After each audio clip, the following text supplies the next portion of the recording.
told you I'd see you again, didn't I? You and me, we're two threads in the same stitch. You see, I met some inspiring people out here. Made some new friends.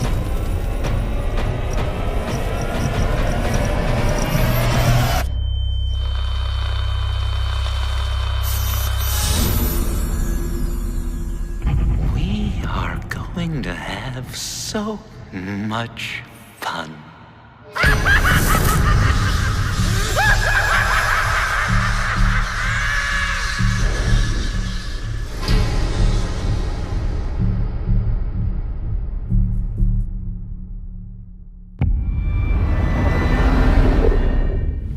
With season 1, we had the challenge of finding out how far we could take Batman and bend it before it breaks. We found out that you could bend it pretty far.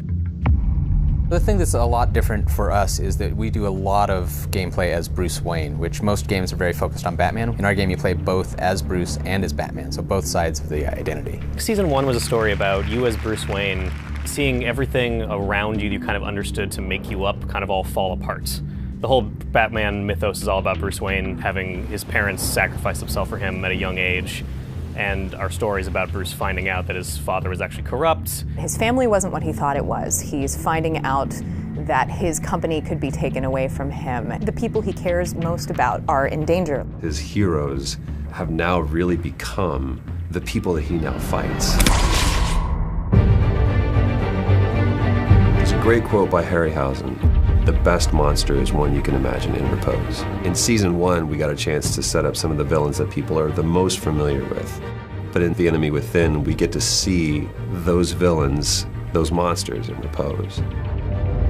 We're allowing the player to explore a philosophy of a means to an end. Like, how far are they willing to go? What parts of themselves are they willing to compromise to get the job done?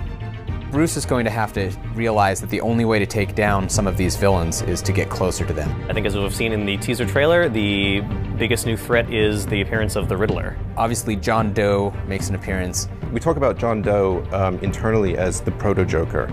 Obviously, Telltale games are all about choices. They're all about talking, and then every time you talk to John Doe, you should be wondering, is he listening to what I'm saying? He very well might be. The thing that I've always loved about Telltale games is there's a partnership between myself and the game to where I am helping to create my own narrative.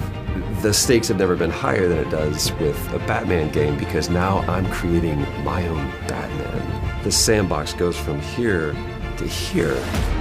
If you played season 1 and you enjoyed getting to know some of the Batman villains who were a little bit different than you saw in canon, being able to form close relationships with them, befriend them, become their mortal enemies, you are going to have an amazing time in The Enemy Within. Telltale's Batman: The Enemy Within premieres this August. The billionaire or the bat? Which mask will you wear?